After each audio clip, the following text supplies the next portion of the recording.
ബീഹാർ തെരഞ്ഞെടുപ്പ് ഫലം പ്രഖ്യാപിച്ചിട്ട് മാസം ഒന്ന് പോലും തികഞ്ഞിട്ടില്ല. നവംബർ 14-നാണ് രാജ്യം കാത്തിരുന്ന ബീഹാർ ജനവിധി എത്തിയത്. പ്രതീക്ഷിച്ചത് പോലെ തന്നെ സംഭവിച്ചു. ബീഹാറിൽ പ്രതിപക്ഷ പാർട്ടികളെ അപ്രസക്തമാക്കി BJPയും JDUവും നേതൃത്വം നൽകുന്ന NDA അധികാരം പിടിച്ചു. 202 സീറ്റിലാണ് അവിടെ NDA വിജയിച്ചത്. പ്രതിപക്ഷ പാർട്ടികളുടെ പോരാട്ടം 52 സീറ്റുകളിലേക്ക് ഒതുങ്ങി. പിന്നാലെ വലിയ ആരോപണങ്ങളാണ് പ്രതിപക്ഷം ഉന്നയിച്ചത്. തെരഞ്ഞെടുപ്പ് കമ്മീഷൻ കയ്യും മേയും മറന്ന് പോരാട്ടത്തിന് ഇറങ്ങിയെന്നും ഇതാണ് BJPയെ വിജയിപ്പിച്ചതെന്നും ഇപ്പോഴും വിശ്വസിക്കുന്നുണ്ട് പ്രതിപക്ഷ പാർട്ടികൾ. രാഹുൽ ഗാന്ധി ഈ ആരോപണം ഉന്നയിച്ചപ്പോൾ തിരിച്ചു പരിഹസിച്ച BJP നേതാക്കളെ ഞെട്ടിച്ചുകൊണ്ട് കേന്ദ്രമന്ത്രിയുടെ ഭർത്താവും ബീഹാറിൽ അട്ടിമറി നടന്നുവെന്ന് പറഞ്ഞ് നമ്മൾ കണ്ടു. ധനമന്ത്രി നിർമ്മല സീതാരാമന്റെ ഭർത്താവ് പരകാല പ്രഭാകറാണ് തെളിവുകൾ സഹിതം BJPയുടെ വിജയത്തെ ചോദ്യം ചെയ്തത്. ഇതോടെ BJP കടുത്ത പ്രതിസന്ധിയിലേക്ക് വഴിമാറി. ഇപ്പോഴിതാ തെരഞ്ഞെടുപ്പ് കമ്മീഷനെ കുടുക്കിലാക്കി മറ്റൊരു വെളിപ്പെടുത്തലുകൾ കൂടി പുറത്തു വരുന്നുണ്ട്. ഫലം പ്രഖ്യാപിച്ച് മാസം ഒന്ന് തികയും മുമ്പ് വോട്ടെണ്ണൽ കേന്ദ്രത്തിലെ CCTVകൾ അപ്രത്യക്ഷമായിരിക്കുകയാണ്. 45 ദിവസം വരെ ദൃശ്യങ്ങൾ സൂക്ഷിക്കണമെന്നും ആരെങ്കിലും സംശയങ്ങൾ ഉന്നയിക്കുകയാണെങ്കിൽ കാണിക്കണമെന്നുമാണ് ചട്ടം.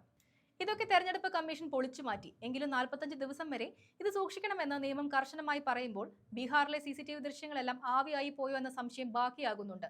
ബീഹാർ നിയമസഭാ തെരഞ്ഞെടുപ്പിലെ പോളിംഗ് ബൂത്തുകളിൽ നിന്നുള്ള CCTV ദൃശ്യങ്ങൾ ആവശ്യപ്പെട്ട് നൽകിയ വിവരാവകാശ അപേക്ഷ കാറ്റിൽ പറത്തിയിരിക്കുകയാണ് തെരഞ്ഞെടുപ്പ് കമ്മീഷൻ.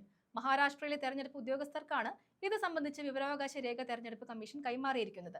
മഹാരാഷ്ട്രയിലെ അമരാവതി സ്വദേശിയും വിവരാവകാശ പ്രവർത്തകനുമായ അജയ് ബസ്ദേവ് ബോസ് നൽകിയ അപേക്ഷയിലാണ് തെരഞ്ഞെടുപ്പ് കമ്മീഷന്റെ വിചിത്ര നടപടി. ബീഹാറിലെ രേഖ ആവശ്യപ്പെട്ട് നൽകിയ ഹർജി ബീഹാറിലേക്ക് നൽകേണ്ടതിന് പകരം മഹാരാഷ്ട്രയിലേക്ക് എന്തിനു നൽകിയെന്ന ചോദ്യം സ്വാഭാവികമായും ഉയരുന്നുണ്ട്. സംഭവത്തിൽ ഉദ്യോഗസ്ഥരുടെ അനാസ്ഥയാണെന്നും തെരഞ്ഞെടുപ്പ് സുതാര്യതയിലെ വീഴ്ചയാണെന്നും ആരോപിച്ച് അജയ് ബസ്ദേവ് രംഗത്തെത്തിയിട്ടുണ്ട്. 2025 നവംബർ 17-നാണ് അജയ് ബസ്ദേവ് ബോസ് വിവരാവകാശ നിയമപ്രകാരം അപേക്ഷ സമർപ്പിച്ചത്. ബീഹാറിലെ 243 നിയമസഭാ മണ്ഡലങ്ങളിലായി നവംബർ 6, 11 തീയതികളിൽ നടന്ന വോട്ടെടുപ്പിന്റെ സമ്പൂർണ്ണ CCTV ദൃശ്യങ്ങൾ പെൻഡ്രൈവിലോ CDയിലോ ലഭ്യമാക്കണമെന്നായിരുന്നു ആവശ്യം. നിതീഷ് കുമാറിന്റെ നേതൃത്വത്തിലുള്ള NDA സഖ്യം വൻ ഭൂരിപക്ഷത്തിന് ഭരണം നിലനിർത്തിയ തെരഞ്ഞെടുപ്പായിരുന്നു ഇത്. അതുകൊണ്ട് തന്നെ സുതാര്യമായ തെരഞ്ഞെടുപ്പ് നടന്നിട്ടുണ്ട് എന്ന് ജനങ്ങളെ ബോധ്യപ്പെടുത്തേണ്ടതിന്റെ ആവശ്യകത കമ്മീഷനുണ്ട്. എന്നാൽ കേന്ദ്ര തെരഞ്ഞെടുപ്പ് കമ്മീഷനിലെ പബ്ലിക് ഇൻഫർമേഷൻ ഓഫീസർ ശില്പി ശ്രീവാസ്തവ വിവരാവകാശ നിയമത്തിലെ സെക്ഷൻ 6(3) പ്രകാരം ഈ അപേക്ഷ നവംബർ 27-ന് മഹാരാഷ്ട്ര ചീഫ് ഇലക്ടറൽ ഓഫീസർക്ക് കൈമാറുകയായിരുന്നു. അപേക്ഷകന് വിവരങ്ങൾ നൽകുകയോ അല്ലെങ്കിൽ ബീഹാർ ഇലക്ഷൻ ഓഫീസർക്ക് അപേക്ഷ കൈമാറുകയോ ചെയ്യണമെന്നാണ് ഉത്തരവിൽ പറയുന്നത്. ഇവിടെയാണ് ഒരു ബന്ധവുമില്ലാത്ത മഹാരാഷ്ട്രയിലേക്ക് ഇത് സംബന്ധിച്ച അപേക്ഷകൾ നൽകിയിരിക്കുന്നത്. ഇതിനെതിരെ രൂക്ഷ വിമർശനവുമായി അജയ് ബസ്ദേവ് X പ്ലാറ്റ്ഫോമിലൂടെ രംഗത്തെത്തി. ബീഹാർ തെരഞ്ഞെടുപ്പിലെ 243 മണ്ഡലങ്ങളിലെയും CCTV ദൃശ്യങ്ങളാണ് ഞാൻ ആവശ്യപ്പെട്ടത്. എന്നാൽ കമ്മീഷൻ അത് മഹാരാഷ്ട്ര ചീഫ് ഇലക്ഷൻ കമ്മീഷണർക്കാണ് കൈമാറിയിരിക്കുന്നത്. ബീഹാർ തെരഞ്ഞെടുപ്പും മഹാരാഷ്ട്രയുമായി എന്ത് ബന്ധമാണുള്ളത്? രാഷ്ട്രപതി, പ്രധാനമന്ത്രി, ബീഹാർ മുഖ്യമന്ത്രി തുടങ്ങിയവരെ ടാഗ് ചെയ്തുകൊണ്ടാണ് ഈ പോസ്റ്റ് ചോദിച്ചിരിക്കുന്നത്.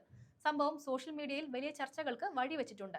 തെരഞ്ഞെടുപ്പ് കമ്മീഷന്റെ അനാസ്ഥയാണിതെന്ന് ഒരു വിഭാഗം വാദിക്കുമ്പോൾ അപേക്ഷകൻ മഹാരാഷ്ട്ര സ്വദേശിയായതിനാലാണ് നടപടിക്രമങ്ങളുടെ ഭാഗമായി അപേക്ഷ അങ്ങോട്ട് മാറ്റിയതെന്ന് മറുവിഭാഗം വാദിക്കുന്നുണ്ട്. വോട്ടർമാരുടെ സ്വകാര്യതയെ ബാധിക്കുന്നതിനാൽ 243 മണ്ഡലങ്ങളിലെയും ദൃശ്യങ്ങൾ ഒരാൾക്ക് മാത്രമായി നൽകുന്നത് വിവരാവകാശ നിയമത്തിന്റെ ദുരുപയോഗമാണെന്നും ചിലർ ചൂണ്ടിക്കാണിക്കുന്നുണ്ട്. എന്നാൽ തെരഞ്ഞെടുപ്പ് കുറ്റമറ്റതാണെന്ന് ജനങ്ങളെ ബോധിപ്പിക്കാൻ CCTV ദൃശ്യങ്ങൾ കൈമാറുന്നതിൽ തെറ്റൊന്നും കാണാൻ സാധിക്കില്ല എന്നും പറയാം. ബീഹാറിലെ CCTV ദൃശ്യങ്ങൾ നശിപ്പിച്ചിരിക്കാം എന്നും അതുകൊണ്ട് കമ്മീഷൻ ഉരുണ്ടു കളിക്കുന്നതാണെന്നും ആക്ഷേപം ഉയരുന്നുണ്ട്.